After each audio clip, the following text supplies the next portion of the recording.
스토리 예요가 캠프 여러분 환영합니다. 팀장입니다. 오늘 오랜만에 이 문장을 다시 얘기하게 되는데 너무 거룩하면 시작이 어렵다. 제가 이 스토리에 대한 채널을 만들고 나서 버킷리스트가 하나 있었는데 드디어 오늘 버킷리스트 하나를 해소했습니다. 메일함에서 SIEK라는 로고가 찍혀 있는 걸 봤을 때 그만 저는 환호성을 지르고야 말았어요. SIEK 생소하신 분들 계시죠? 뭐 하는 곳일까요?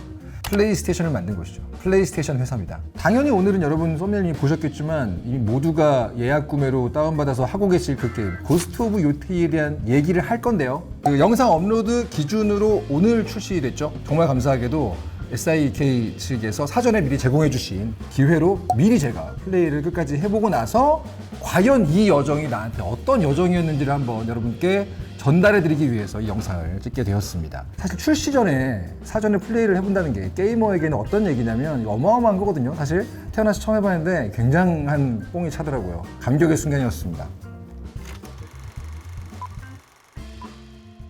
자, 일단 스토리라는 것에 대해서 이야기를 할 때 여러분 게임이라는 예술 형식을 원래 피할 수가 없습니다. 사실 이야기라는 것은 우리를 어딘가로 보내주는 여정이거든요. 절대 가보지 못했을 곳으로 절대 체험하지 못했을 사람의 삶을 대신 체험하도록 만들어주는 게 스토리라고 한다면 이런 목적에서 스토리에 가장 최적화되어 있는 예술 형식은 저는 게임이라고 생각합니다. 저는 웹툰 작가지만 게임이라고 생각해요. 왜냐면 여러분 웹툰을 그리거나 소설을 쓸 때 저희가 독자분들을 이 이야기 안으로 초대해서 지금부터 여행 떠나보내게 드리겠습니다. 이렇게 할 때 제일 먼저 하는 게 뭘까요? 여러분들을 초대하는 겁니다. 이 얘기가 여러분의 얘기라고 믿게 만들고 주인공에게 마음을 주게 하기 위해서 이 주인공에게 올라타세요. 이렇게 초대하는 작업이거든요. 이게 되게 어려워요, 사실. 이것만 잘하면 여러분들은 정말 좋은 체험을 할 수가 있는데 여기에 실패하는 경우가 많거든요. 근데 게임은 어떻죠? 여러분들이 컨트롤러를 조작하는 순간 저 앞에 누군가가 움직입니다. 무슨 말입니까? 이게 여러분의 여정, 이게 나의 여정이구나, 이게 내 얘기구나라는 어떤 초대를 한순간에 할 수가 있는 거예요. 사실 그래서 게임이라는 예술 형식이 발전하면서부터 이야기를 연구하는 사람들은 언제나 이곳이 최전선이라고 생각해 왔습니다.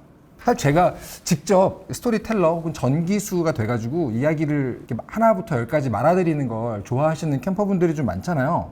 근데 어떤 종류의 이야기는 직접 여러분이 손수 체험하는 것만이 답인 경우가 있어요.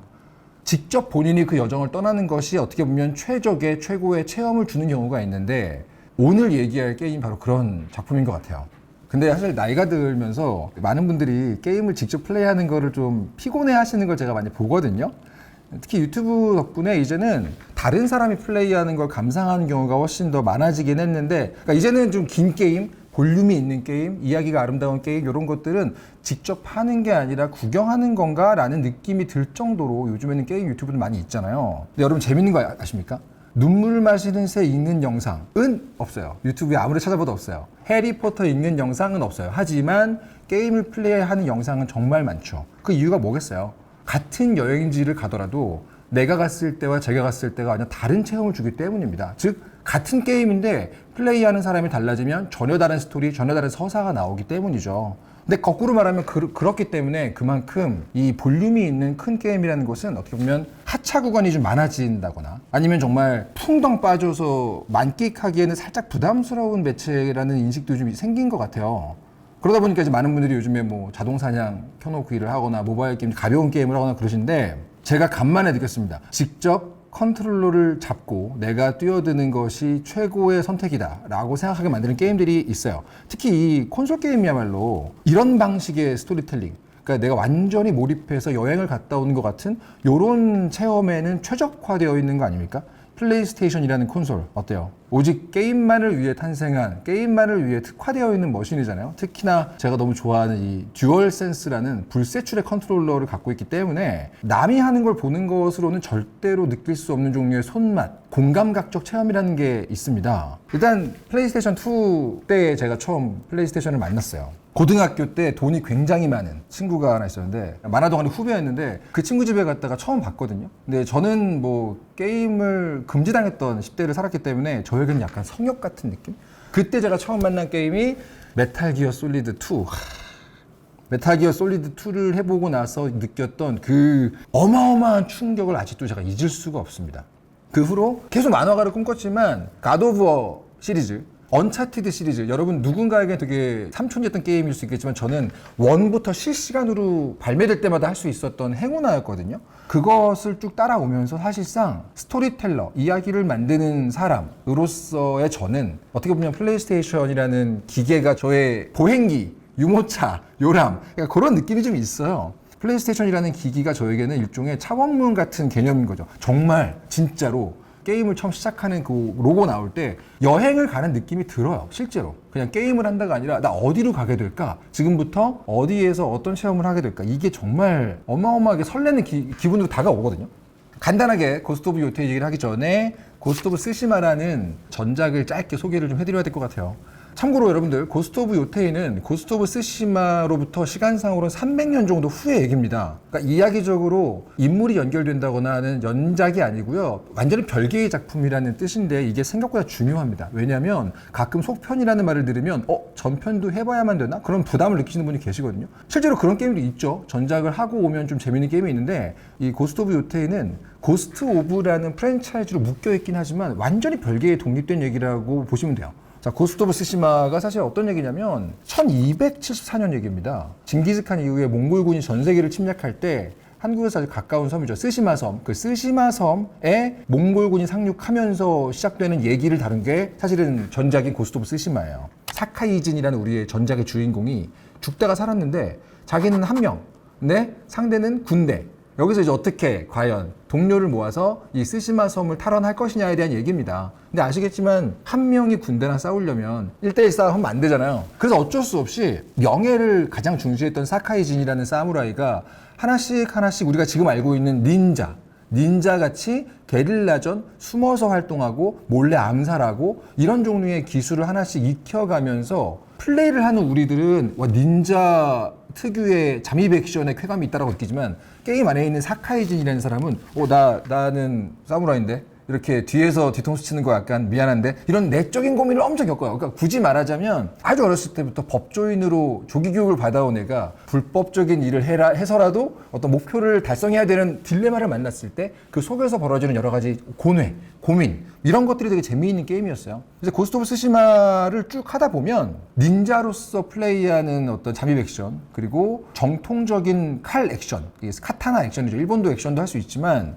어떤 캐릭터가 변화하는 과정이랄까, 그 내적인 고뇌를 통해서 성장하는 과정, 이런 것들을 약간 스토리의 킥으로 삼아서 즐길 수 있었던 그런 게임입니다. 근데 이따가도 제가 말씀을 드리겠지만 전작 고스트 오브 스시마를 플레이했을 때 정말 많은 유저들이 제일 큰 충격을 받았던 건, 여러 가지가 충격적이긴 했지만 그 자연 풍경이었어요. 와, 진짜 아름답다. 그 단풍나무로 가득한 숲속에서 액션을 할 때 진짜 예술적인 영화를 보는 기분이거든요. 그래서 처음에는 이제 역시 일본의 아름다움 잘 만들었네 하고 봤는데, 만든 곳이 일본 회사가 아니야. 서커펀치라는 회사죠. 미국 회사입니다. 그래서 이제 어떻게 일본의 문화, 복식, 의례, 자연환경 이런 것들을 미국 회사에서 다뤘는데 이 정도로 아름답고 제대로 미려하게 다뤘는가, 이것이 좀 저에게는 즐거운 충격이었는데, 오늘 말씀드릴 고스트 오브 요테이도 그런 측면에서 좀 더 나아가서 드릴 말씀이 많이 있을 것 같아요.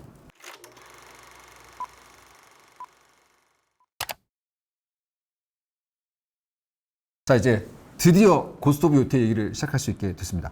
아까 말씀드렸다시피 고스트 오브 스시마로부터 300년이 떨어진 얘기예요. 이제 우리 캠퍼분들은 백어분들하는 작품 설명회 때 들으셔서 익숙하시겠죠? 일본에서 가장 유명했고 중요했던 전투, 그러면 세키가하라 전투죠. 세키가하라 전투 고 즈음 시기라고 하시면 딱 이해가 되실 거예요. 근데 이 시기가 재밌는 게, 이 게임의 배경 요테이라는 곳이 어디냐면은 홋카이도에 위치한 산 이름입니다. 요테이산. 요테이산을 중심으로 해서 이 일대에서 벌어지는 얘기인데, 요 홋카이도가 북해도죠. 전작과 다르게 이번 작품에서는요, 배경이 되고 있는 요 홋카이도가 아직 완전히 100% 일본인 상태가 아니에요. 무슨 말이냐? 요테이산이 한가운데 있습니다. 그 주변부에서 오픈월드로 탐험을 하게 될 텐데, 아직 이 중에서 일부만 완전히 일본의 귀속이 되어 있고, 아직 사무라이나 이런 존재들, 일본의 무사 개념들, 이런 존재들이 충분히 들어서서 정착하지 않은 지역들이 이 맵 중에 위쪽에 존재를 해요.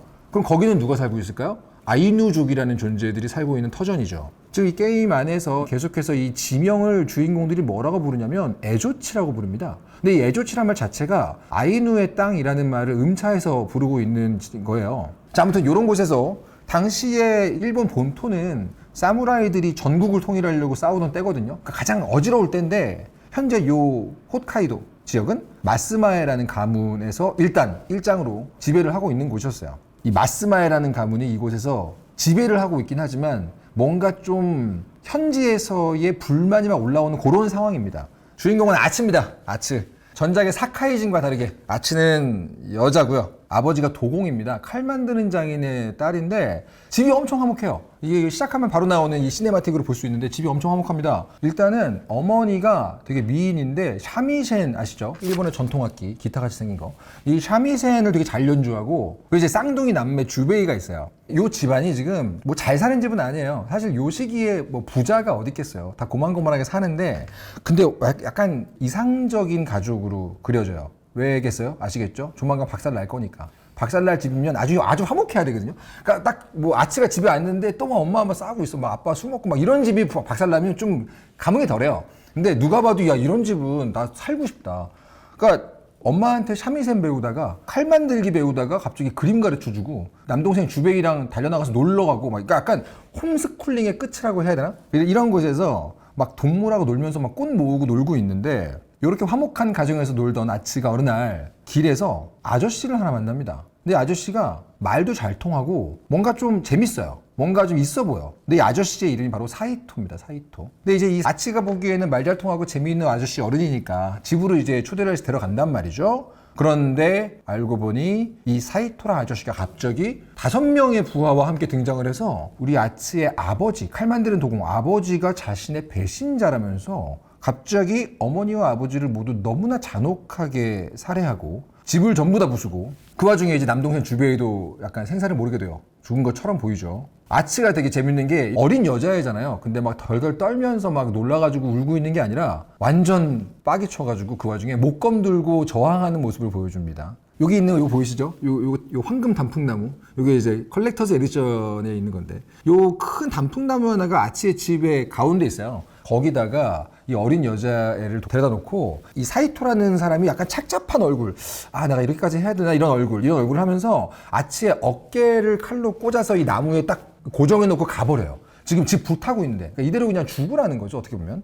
그러니까 이 과정에서 이 사이토는 누굴까? 왜 이 가족을 이렇게 처참하게 살해했을까? 그리고 마지막에 아츠에게 이렇게 다치게 할 때 얼굴이 왜 이렇게 착잡하고 복잡할까? 이런 게 되게 중요합니다. 왜냐면 스토리적인 부분에서 내가 이 다음에 알아나가면 알아나갈수록 이 사이토라는 인물, 부하들의 과거 이런 것들을 알아나가는 재미가 사실은 되게 중요하단 말이죠. 그러니까 이제 아츠는 아직 어린 여자애죠. 근데 졸지의 인생이 무너졌습니다. 근데 문제는 그 원흉이 되는 사이토 아저씨를 누가 데려왔어요? 근데 아츠가 데려왔죠. 본인이 데려왔잖아요.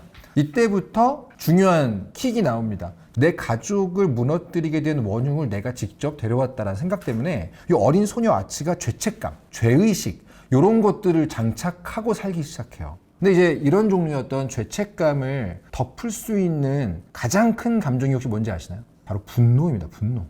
그래서 이 게임은 오프닝이 시작되고 나면서부터 제일 피부로 와닿을 수 있는 모든 연출이 아츠는 지금 은은하게 돌아있다. 완전 분노로 잠식되어 있는 상태다. 약간 그런 느낌으로 플레이를 시작하게 되거든요. 자, 이제 이렇게 해서 어린 여자애가 혼자 살아남았어요. 어떻게 될까요? 어떻게든 아둥바둥 생존해가지고 본토로 갑니다. 그래서 이 사람 저 사람한테 어떻게든 빌붙고 얻어먹고 칼 배우고 어깨너머로 배우고 이러면서 결국은 요 여자애가 나이가 들면서 이제 세키가하라 전투까지 참전을 하거든요. 비록 지는 쪽에 붙긴 했지만 요 과정을 보고 있으면 약간 베르세르크에 나오는 주인공 가츠같이 변해요. 마음속의 감정은 100% 분노 가득. 그리고 생존 기술, 칼싸움 이런 것들, 그리고 약간 강단, 근성 이런 것들 다 만렙이 돼서 돌아왔기 때문에 플레이를 시작하는 첫 단계에서의 아츠는 이미 지금 굉장한 종류의 검사가 되어 있는 상태예요. 그리고 나서 드디어 이 에조치 홋카이도로 돌아오는 것이죠. 게임의 시작은 이 지점입니다. 이렇게 산전수전 다 겪은 상태에서 아츠가 에조치로 돌아왔을 때 여기에서 이제 시작이 되는 거죠. 왜 돌아왔을까요? 가족의 복수를 해야 되니까. 왜 복수를 해야 될까요? 자기의 죄책감이 있으니까. 이건 나중에 뒤로 갈수록 이제 알게 되죠. 자, 이제 돌아왔더니 자기 가족을 전부 다 죽였던 그 사이토 더하기 5명. 이제 이들을 뭐라고 부르냐면 요테이 6인방이라고 부르거든요. 요 애들이 엄청 유명해져 있는 상태입니다. 맵의 각 지역을 알아서 맡아가지고 딱 자기들 영역을 사수하고 있는 요테이 6인방이 있는 거예요. 이미 유명해진 상태인데 딱 여기서 뭘 할 수 있죠? 아, 앞으로 나는 6명의 보스를 만나게 되겠구나. 아까 잠깐 말씀드렸는데 요 당시 홋카이도를 지배하고 있는 곳은 마스마에라는 가문입니다. 근데 이제 요 사이토 더하기 5명, 요테이 6인방이라는 악당들이 요 마스마에라는 가문에게 반기를 들고 있는 상황이에요. 그 사이에. 그러니까 이런 거죠. 약간 민중을 상대로 야 마스마에 좀 일 못하는 것 같지 않냐? 야 니네 사는 거 좀 빡빡하지 않냐? 야 그거 다 마스마에 때문이야. 그러면서 나한테 오면 내가 잘 살게 해줄게. 뭐 이런 식으로 약간 군대를 모집하고 자기들 세력을 규합하는 그 상황이 지금 사이토 쪽의 얘기인 거예요. 근데 이 주인공은 지금 자기를 기억도 못할 거라고 예상하고 있죠. 이러면서 이제 돌아온 원령처럼 나온 거죠. 자, 이제 아츠는 요테이 6인방을 하나하나 제끼면서 마지막으로 이제 6번째로 사이토를 잡으면서 가족의 복수를 해야 되는 미션이 떨어진 거죠. 근데 여기서 되게 멋있는 게 처음 게임이 시작되면 이 듀얼센스 컨트롤러에 글씨를 쓰는 걸로 시작하거든요. 그게 이거예요, 이거. 이것도 이제 컬렉터즈 에디션에 있는 거죠. 이게 뭐냐면은 이름을 딱 써요. 뱀, 여우 이러면서. 이게 자기가 죽여야 될 복수의 대상, 살생부죠, 살생부. 근데 이걸 딱 써가지고 게임 내내 허리에다가 달고 다닌단 말이에요. 그리고 나서 이제 한 명을 딱 보스를 잡았어. 그러면 딱 들고 칼을 여기다가 싹 씻습니다. 그럼 여기에 이제 피 자국이 싹 묻겠죠? 이 재미. 그러니까 멋이라는 게 뭔지 진짜 알아요. 이 게임을 하고 있으면 복수라는 소재를 가지고 했을 때 제일 멋있을 수 있는 디테일들이 진짜 많습니다. 이렇게 이름이 쭉 써 있고 하나하나 상대의 피로 지워나가다가 마지막에 이걸 어떻게 할까 굉장히 중요한 포인트겠죠. 이야기가 단순한 복수극이 아니라 되게 깊이 있는 스토리라는 걸 보여주기 위해서 이 소품도 마지막에 되게 감동적으로 쓰입니다. 더 얘기하면 여러분들이 직접 보는 감동을 침해할 수 있기 때문에. 자, 고스트 오브 스시마라는 전작에서는 사카이진이 자기가 사무라이의 원칙으로 삼아왔던 것들을 하나씩 스스로 배신하잖아요. 그러면서 느꼈던 가치관의 변화. 그러면서 사무라이가 시노비는 여러분 닌자랑 같은 말입니다. 시노비가 되어가는 과정을 얘기하고 있다면 고스트 오브 요테이는 죄책감과 용서에 대한 얘기입니다. 복수라는 소재를 가지고 그릴 수 있는 가장 좋은 스토리 라인이라고 저는 생각을 했어요. 그래서 전작에서 고스트 오브 요테이의 고스트가 유령, 눈에 보이지 않는데 다가와서 죽이고 간다 라는 의미에서의 망령이라는 의미로 번역이 됐다면 이 고스트 오브 요테이에서의 고스트는 같은 고스트인데 원령으로 번역을 합니다. 원령, 원한에 사무친 유령이죠. 그래서 약간 달라요. 근데 이 게임이 되게 재밌는 게 이 아츠가 변화한다고 했잖아요. 플레이를 좀 하다 보면 과거에 아직 가족이 화목했을 때 쭉 알고 지내던 수많은 사람들이 있을 거 아니에요? 그들 중에 누군가 다시 만나거든요. 너무 반갑잖아요. 저라면 이미 아직 복수기가 되기 전에 어렸을 때의 사람이기 때문에 만나는 순간 엄청 반가울 것 같은데 아츠가 거기서 막 반가운 마음을 표현하지 않습니다. 그냥 되게 뚱하게 있어요. 그 시간이 가면서 점점 더 그 사람을 대하는 태도가 바뀌어가는 과정을 볼 수가 있습니다. 이게 어떻게 보면 인간의 마음을 되찾아가는 과정처럼 보이기도 하거든요. 게임을 해보신 분들은 많이 아실 겁니다. 게임 초반부에 주인공이 이런 상황에서 이렇게 반응을 했어. 근데 내가 플레이를 한 10시간 진행을 했는데 비슷한 상황이 왔는데 아츠가 다르게 반응해. 이걸 보는 재미가 있거든요. 예전이었으면 당장 칼 들고 갔을 텐데 여기서는 가만히 듣고 있는다거나 아츠의 변화에 빠져 있다 보면 나도 복수에 미쳐있는 분노 가득한 캐릭터였는데 점점 다른 종류의 감정을 느끼면서 돌아가지 않나? 변해가지 않나? 라는 느낌의 어떤 감정의 변화를 대신 체험할 수 있다고 할까요? 요게 이제 그 복수기 아츠, 복수심에 가득한 아츠를 상징하는 모습이거든요. 이것도 이제 여러분들 컬렉터즈 에디션에 있습니다. 근데 이제 뒤로 가면 아츠가 어떻게 고스트가 아닌 인간 아츠로 돌아오게 되는가? 요거 보시는 재미가 굉장히 쏠쏠할 거라 생각이 듭니다. 사실은 이 스토리 캠프에서 줄거리, 이 스토리를 설명해 드리는데 요렇게 도입부만 압축해서 얘기하는 경험이 처음입니다. 약간 감질만 나가지고 죽겠는데 이 뒤에 가면은 진짜 끝내주는 스토리나 어떤 에피소드들이 있거든요. 그리고 감동을 자아내는 캐릭터들이 계속 나와요. 그런 스토리를 너무 자세하게 풀지 못하는 게 아쉽네요. 왜냐면 여러분들이 이제 지금부터 직접 떠나야 되는 여정이기 때문에 그 여행지이기 때문에 나중에 한번 다시 또 자세하게 설명회를 할 수 있는 기회가 오지 않을까 그런 생각을 해봅니다. 자, 이제 이 줄거리만큼 할 말이 많은 게임의 여러 가지 재미있는 요소들을 좀 얘기를 해보고 싶습니다. 고스트 오브 스시마를 해보신 분들은 아실 겁니다. 진짜 아름다운 풍경이긴 하지만 거기는 주로 산이 많고요. 가끔 들판이 나오거든요. 근데 이 홋카이도의 특징이 뭔지 아십니까? 이 홋카이도의 자연 풍경의 특징은 수평선이에요. 엄청 넓은 들판들이 있어요. 그래가지고 말을 타고 달릴 때 의도적으로 카메라가 살짝 낮아집니다. 전작에서 제가 살짝 아쉬웠던 게 말을 타고 달릴 때의 질주감은 좀 부족했거든요. 근데 여기서는 고스트 오브 요테이는 실제로 말 빠르기가 좀 빨라진 것 같기도 하고 카메라가 좀 낮아지면서 들판을 타고 달리는 빠른 어떤 질주의 느낌을 너무 잘 만들어 놓은 거예요. 특히 이 초반부에 비유 늑대가 아니라 실제 늑대를 만나거든요. 그러니까 이 게임이 늑대하고 친해지는 과정이 또 되게 중요해요. 약간 테이머 요소가 있어가지고 늑대를 길들이는 과정이 있는데 그 과정에서 늑대 한 마리하고 내가 말을 타고 막 이 들판을 질주하는 장면이 나옵니다. 그 장면이 진짜 신납니다. 처음 해보면 속이 뻥 뚫린다 그래야 되나? 질주감의 끝을 보여준다고 할 수 있고, 이 오픈월드에서 어떻게 보면은 제일 중요한 게 탐색이기도 한데 또 어떤 분에게는 오픈월드 맵을 돌아다니는 게 좀 재미가 없다고 느낄 수도 있잖아요. 근데 이렇게 넓은 들판을 진짜 빠른 속도로 질주하고 달리고 있다, 이런 쾌감 하나만 가지고도 그런 이동이나 탐색의 피로감을 되게 많이 줄여준다는 걸 느낄 수가 있어요. 자, 이제 오픈월드, 내가 정말 좋아하는 장르인데, 오픈월드엔 제 큰 딜레마가 있습니다. 바로 자유도가 중요하지만 그만큼 피로감이라는 게 있다는 거예요. 자유도와 피로감은 종이 한 장 차이로 왔다 갔다 할 수 있는 거거든요. 맵을 막 가지고 있는데 야 저기 한번 가보자 해서 갔는데 정말로 뭔가 나를 기다리고 있는 사건, 인물 이런 게 있어. 거기서 또 다른 이야기가 막 시작이 돼. 이거는 일종의 그 발견에 의해서 우리가 느낄 수 있는 모험의 감각이잖아요. 이 모험의 감각만 잘 줘도 정말 재밌게 할 수 있거든요. 근데 이게 종이 한 장 차이로 어떤 게임들은 여기서 이제 뭘 하라는 거야 라고 갈 수가 있어요. 그러면 진짜 피로해집니다. 차라리 나를 그냥 안내해줘, 인도해줘. 이게 되게 섬세한 밸런싱이 필요한데, 고스트 오브 요테이 제가 제일 감탄한 부분은 이 부분이었습니다. 유저가 플레이를 하다가 어느 지점에서 피로감을 느낄지에 대해 진짜 섬세하게 배려한 게 디테일하게 느껴졌어요. 이런 수평적인 맵에서 질주를 하고 있을 때 제일 잘 보이는 요소는 뭘까요? 수직적인 요소죠. 저 끝에 연기가 하나 올라오고 있어요. 근데 연기가 하얘. 그럼 저기 내가 갔던 곳이구나. 마을이구나. 연기가 까매. 가봐야겠다. 가보면 역시나 사이토의 진지가 있거나 나를 기다리고 있는 누가 있거나 누가 습격을 당했거나 이런 게 있습니다. 근데 걔를 구해줬더니 갑자기 또 예측하지 못했던 소문을 말해주면서 사이드 퀘스트가 새로 열려. 이런 방식이거든요. 그러니까 이게 눈에 너무 잘 보이는데, 예를 들면 저기를 가보고 싶게 만드는 요소가 안 보이잖아요. 그때 사실은 피로감이 생기는 거거든요. 근데 이건 절대 그런 순간이 오지 않게 만들어 줬었어요. 거기다가 이제 한번 갔던 곳들은 대부분 빠른 이동을 설치를 해놓기 때문에 되게 다양한 곳으로 훅훅 진행할 수가 있었습니다. 요게 사실은 밸런싱을 잘못하면 재미없어질 수 있는 부분인데, 특히 새로운 동료랑 사이드 퀘스트를 만나는 과정이 약간 랜덤 인카운터 요소를 넣었거든요. 예를 들면 중간에 잠깐 쉬기 위해서 야영지를 만들면 랜덤하게 동료가 야영지로 찾아옵니다. 그럼 이제 야영지 딱 만들어 놓고 앉아가지고 요리도 재밌습니다.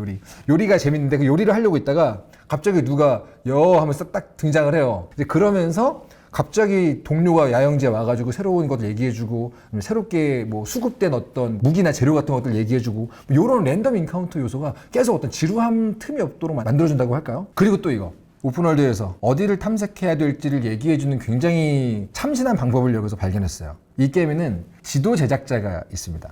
근데 이 지도 제작자가 되게 매력적인 너드남 같은 느낌이에요. 안경 쓰고 있고 이렇게 지팡이 들고 앉아가지고 약간 뭐라 그럴까, 농담하는 걸 좋아하는데 그 농담 재미가 없는 애 있죠. 너드. 근데 지도를 만드는 게 취미예요. 그런데도 그 묘하게 낙천적이고 재미있는 부분이 있는 캐릭터라서 딱 보자마자 정이 가거든요. 근데 걔한테 가가지고 지도를 사는 거예요. 이제 딱 가끔 가다가 만나면 걔가 이러면서 새로운 곳을 측량해 왔습니다. 그러면서 지도들을 막 팔고 있어요. 그럼 그 지도를 사면 내 전체 맵에서 그 지도가 어딘가를 맞추면 이제 내가 가볼 만한 새로운 뭐 사당이라거나 레벨업 포인트라거나 그런 것들이 드러나는 것이죠.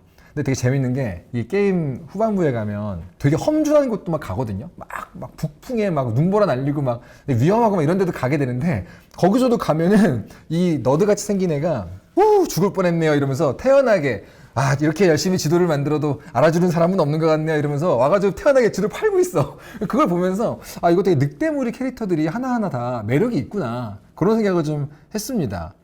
제가 너무나 그 낭만적이라고 생각했던 포인트는 제작진의 전원을 먼저 한번 읽어보면 바람을 따라 방랑하세요란 말이 나오거든요. 무슨 말인지 몰랐어요. 근데 이제 이 게임을 하다 보면 굉장히 중요한 의미라는 걸 알게 됩니다. 아츠가 어렸을 때 아직 가족이 박살나기 전에 엄마한테 샤미센을 배우잖아요. 그러니까 실제로도 이 아츠는 꽤나 제법 샤미센을 잘 연주하는 수준인 것 같다, 이런 맥락이 나오는데, 이 게임을 진행하다 보면 아츠가 점점 더 새로운 종류의 어떤 노래를 배웁니다. 그럼 이 삼위센을 가지고 연주할 수 있는 곡이 늘어나겠죠. 삼위센 연주는 이걸로 하겠죠. 이 불세출의 컨트롤러로 하겠죠. 삼위센을 연주를 하는데 어떤 노래를 연주하냐에 따라서 효과가 달라져요. 무슨 말이냐?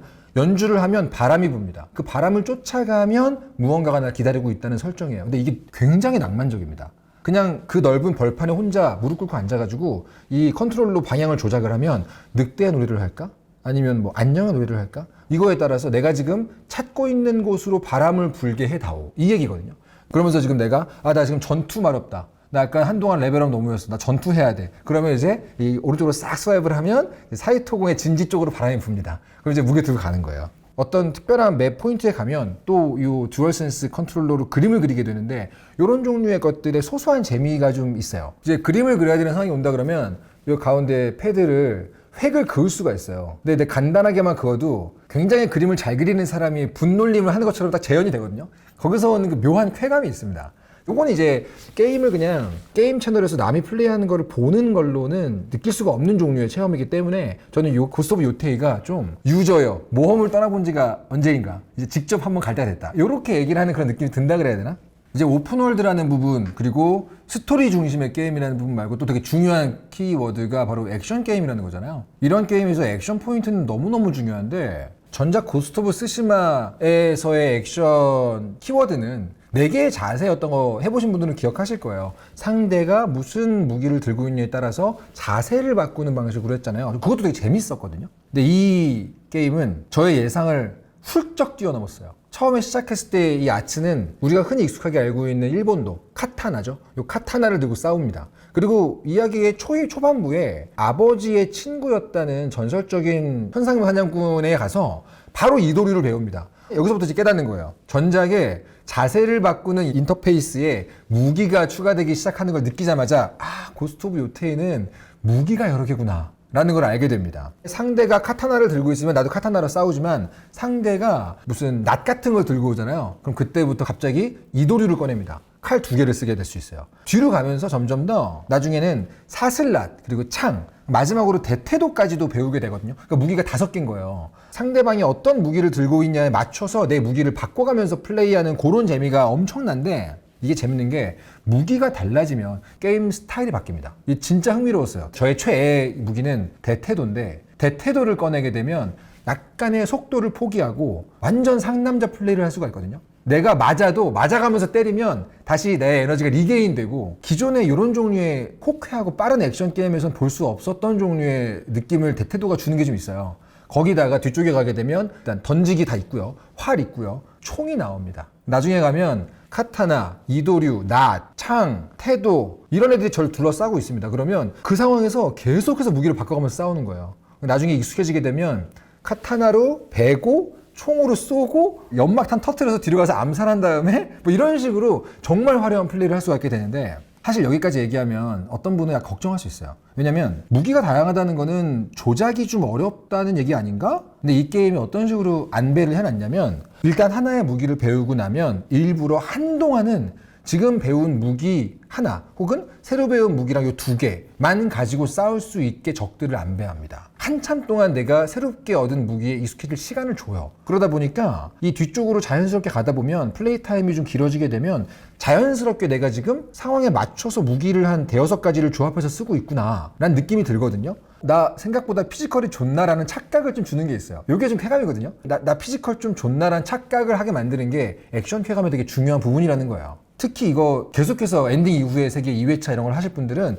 내가 지금까지 썼던 무기 중에서 좀 안 써봤다는 느낌이 있으면 그걸 위주로 써보겠다고 마음 먹고 컨셉 플레이를 해보시는 것도 추천합니다. 그럼 갑자기 완전히 다른 게임이 됩니다. 예를 들면 나 피지컬이 좀 좋은 것 같으니까 아니면 익숙해졌으니까 그냥 적진으로 뛰어 들어갈 수도 있어요. 하지만 이 다음에는 한 번도 걸리지 않고 해볼 수 있을까? 충분히 가능합니다. 그러니까 이건 전혀 다른 종류의 게임으로 플레이할 수 있다는 게 너무 큰 장점이라고 할 수가 있고 이 중에 제가 진짜 반했던 건 아까 얘기했던 늑대하고 점점 친해지고 나면 나중에 그 맞대결을 할 때 옆에 늑대가 같이 서 있거든요. 그럼 맞대결을 한 번 했는데 동시에 2를 죽일 수가 있는 거예요. 특히 제가 실시간으로 소리 지르는 순간이 있어요. 이 게임을 하다 보면 당연히 죽을 때가 있잖아요. 어떻게 맞대결 실수해가지고 내가 죽었어요. 그럼 이제 그 다음 다시 또 리트라이 해야지 라고 생각을 하고 있는데 갑자기 화면 밖에서 늑대가 달려와서 상대방을 물면서 다시 제가 살아납니다. 그러니까 이 순간 늑대에 대한 반가움, 고마움 뭐 이런 게 진심으로 터져 나오거든요. 단순히 기능적인 요소가 아니라 테이머로서 얘를 길들여서 같이 싸우게 되는구나라는 어떤 요소가 있어요.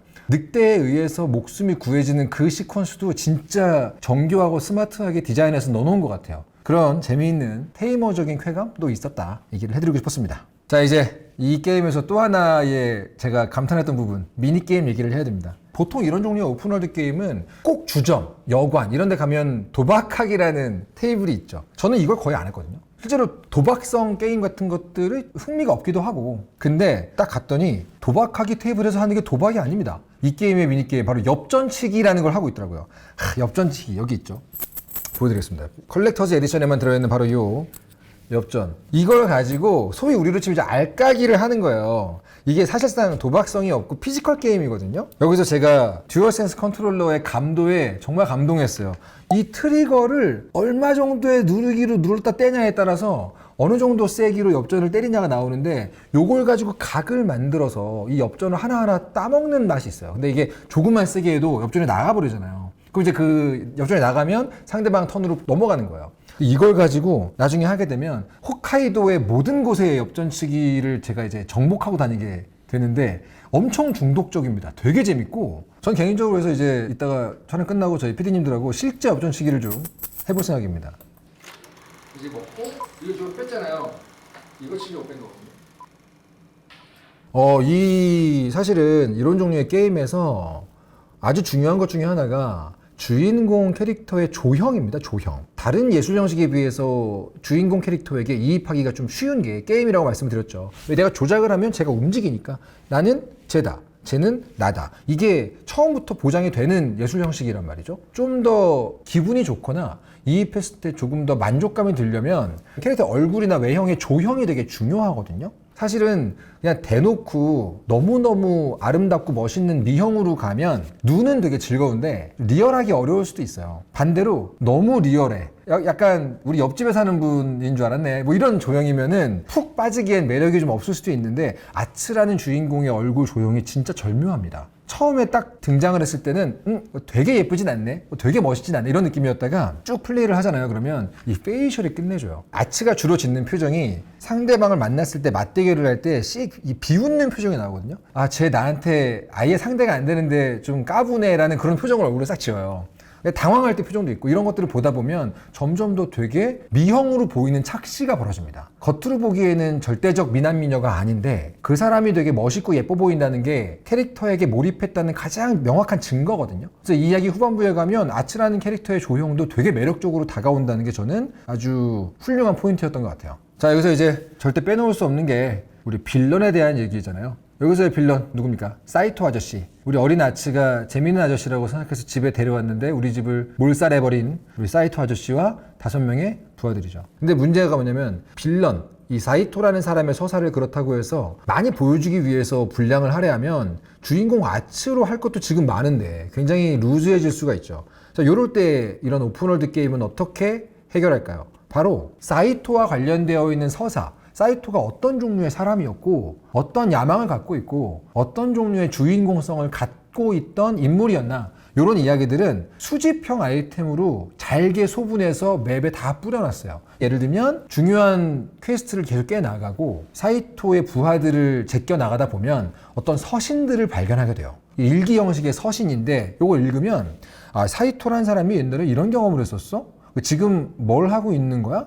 사이토는 지금 어떤 게 고민이야? 나중에 가다 보면, 아, 그래서 우리 엄마 아빠를 죽인 거였어? 여기까지도 사이토에 관련된 여러 가지 그 토막 지식들을 내가 의도하지 않았는데 점점 더 모으게 되거든요. 이런 식으로 궁금증을 유발하도록 사이토를 처음 보여줘 놓고, 실제 사이토라는 인물의 복합적인 면들은 수집형 아이템으로 도망내서 뿌려놨다는 게 되게 스마트한 방식이라고 생각을 했습니다. 그리고 기본적으로 빌런이 멋이 없으면 흥이 안 나잖아요. 근데 이 사이토가 나머지 다른 5명의 이 부하들에 비해서 대결할 때도 그렇고 종합적으로 강자가 갖고 있는 멋이 있습니다. 그래서 그 사람을 꺾을 때의 쾌감을 분명히 챙겼다고 할 수 있죠.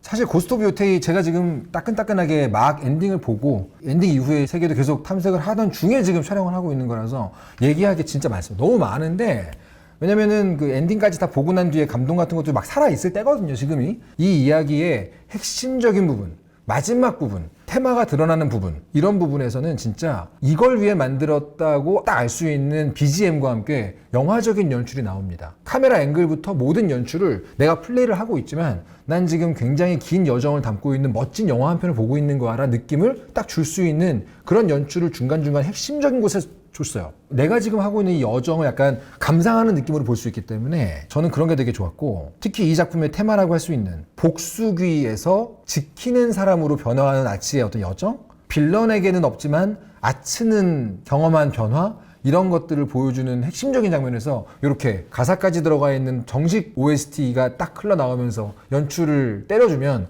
울 수밖에 없는 부분들이 있었습니다. 이건 참 플레이스테이션의 역사 속의 몇몇 유명한 독점작들이 항상 저에게 줬던 반복되는 감동이었던 것 같아요. 자, 이제 고스트 오브 요테이 영업회의 막바지에 도달했는데, 전작과 마찬가지로 이 가장 감동할 수 있는 부분들은 역시 풍광입니다. 배경이 너무 아름다워요. 그래서 제가 아까 말씀드렸다시피 이 서커펀치라는 회사가 미국 회사인데 구로사와 아키라 감독 되게 좋아하는구나, 그 일본의 어떤 풍경과 문화와 이런 거에 대한 애정이 진짜 크구나 라는 걸 느낄 수 있게 만들었던 디테일들이 계속 나오는데, 재미있는 게 서구 사람들이 일본을 바라보면서 만들었지 않습니까? 그러면서 그 두 가지가 절묘하게 섞여 있는 지점들이 있어요. 예를 들면 샤미센이 되게 중요한 악기로 나온다고 말씀을 드렸죠. 근데 이 샤미센을 어떤 방식으로 연주를 하면 꼭 서부극 시대의 포크 기타나 통기타 같은 소리가 날 때가 있습니다. 그 부분을 잘 이용을 해서 초반부에 늑대와 함께 이 들판을 질주하는 그런 장면이 나왔을 때 딩디기딩디기딩디기딩 하는 그 음악이 같이 나오거든요. 그러면 진짜 서부국에서의 말을 타고 달리는 느낌이 엄청 올라와요. 이건 너무나 아름다운 일본을 다루고 있지만 서양 사람이 만들었다는 흔적도 발견할 수 있다는 건데, 요게 같이 붙으니까 상당히 재미있는 믹스된 감정이 느껴진다는 거죠. 제가 최근에 이 K-팝 데몬 헌터스를 보면서 느낀 건데, 나는 진정한 어떤 종류의 세계화가 이런 거라고 보거든요. 우리 얘기를 남들이 해줘야 돼요. K-팝 데몬 헌터스에서 먹는 음식, 장소 이런 거 보면서 우리가 굉장히 재밌었잖아요. 마찬가지로 고스트 오브 스시마를 하다 보면 일본인들에게 있어서 여우라는 존재가 서양 사람들에게는 이렇게 보이는구나라는 걸 좀 느낄 수가 있었는데, 이런 흥미로운 시선을 빌려 쓴다라는 느낌이 이 고스트 오브 요테이에도 아주 많이 녹아있었던 것 같습니다.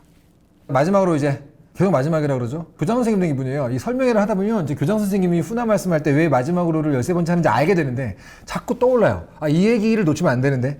이제 마지막으로 이 게임을 플레이스테이션 5 프로로 하면 얼마나 큰 감동이 오는가에 대해 꼭 얘기를 하고 싶었어요. 저는 이제 당연히 플레이스테이션 5 프로로 이 게임을 했는데 거기에 프로 모드가 있잖아요. 레이트레이싱이나 슈퍼 레졸루션, 그러니까 PSSR이죠. 뭐 4K 모드 이런 것들이 있지 않습니까? 이 고스트 오브 요테이에서 가장 좋은 이 무기 중에 하나, 장점 중에 하나가 그 거대한 자연 풍경에 녹아드는 건데, 이걸 플레이스테이션 5 프로 모드에서 슈퍼 레졸루션 4K 모드로 만약 하게 되는데, 그걸 약간 큼지막한 화면으로 하게 되면 정말 약간 깜짝 놀라요. 눈으로 얻어맞는 느낌이 좀 있어요. 거기서 질주를 한다? 그러면 이건 정말 다른 사람이 플레이하는 걸 구경할 때는 절대 느낄 수 없는 그런 쾌감이 있습니다. 또 고스트 오브 스시마 해보신 분들이 익숙하신 그 다양한 시네마틱 모드가 있지 않습니까? 미이케 모드, 와타나베 모드, 그리고 구로사와 모드가 있지 않습니까? 저 같은 경우는 실제로 보스전 할 때나 1대1 대결할 때는 구로사와 모드를 켜놓고 하는 편이에요. 그럼 정말로 그 시절 시대극 같은 느낌이 딱 들면서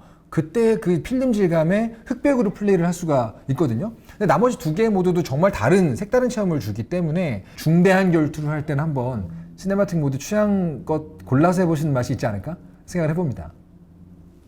자, 오늘 제가 저의 버킷리스트 하나를 해소한 날이죠. 이룬 날이죠. 플레이스테이션의 독점작 고스트 오브 요테이를 소개하는 영상을 찍어봤습니다. 사실 소개하기보다는 영업하는 영상이었죠. 캠퍼 여러분들이 많이 댓글로 다시더라고요. 원작은 안 보고 설명회만 보려고 했는데 지금 결제하고야 말았습니다. 뭐 이런 분들 많이 계신 거 아는데, 실제로 이거 듣고 있다 보면 좀 플레이하고 싶어지실 것 같아요. 제가 보기에도. 만약에 고스트 오브 요테이를 다 플레이 하셨는데 이런 경험이라면 고스트 오브 스시마도 해볼까? 그런 마음이 드신 분이 계시다면 고스트 오브 스시마는 이제 구독 서비스 안에 들어가 있다는 걸 슬쩍 말씀을 드리면서, 오늘 출시된 플레이스테이션 5 독점작 고스트 오브 요테이죠. 절대 떠나볼 일 없었을 17세기 홋카이도로 제가 갔다 왔던 것처럼 정말 멋진 매력적인 여정 한번 떠나보시길 바라겠습니다.